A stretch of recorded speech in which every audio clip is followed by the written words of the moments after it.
3வீல் ஓட்டுறவங்களுக்கும் பிக்மி டிரைவர்ஸ்க்கும் இடையிலான ப்ராப்ளம் ஒரு மிகப்பெரிய இஷ்யூவா மாறிக்கிட்டு இருக்கு. பிக்மி ஆப்ல பிரைசிங் கம்மியாகவும் fixed price safety and tracking வசதிகள் இருக்கிறதுனால பிக்மி மேல மக்களுக்கு இருக்க ட்ரஸ்ட் வந்து அதிகரிச்சாலும் காலங்காலமா சவாரிகளை மட்டுமே தொழிலா பண்ற ஆட்டோக்கார எங்களோட ஃபேமிலி இந்த தொழில்களை மட்டும் தான் நம்பி இருக்கு. பிக்மி ஆப்புக்கு அப்புறமா எங்களோட சவாரிகளை அவங்க எடுத்துக்கிறதுனால எங்களோட ஃபேமிலி வந்து ரொம்பவே கஷ்டத்துக்கு உள்ளாகுது அப்படின்னு சொல்றாங்க.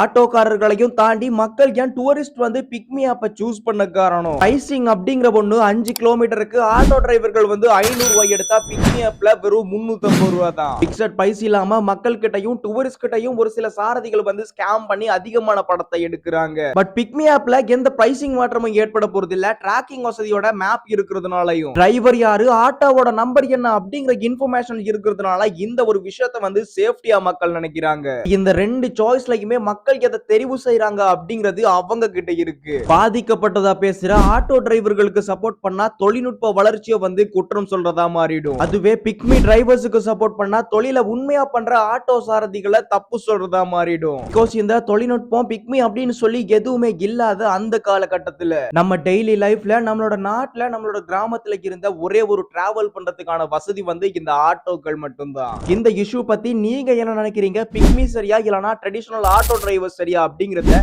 கமெண்ட்ல சொல்லிட்டு போங்க.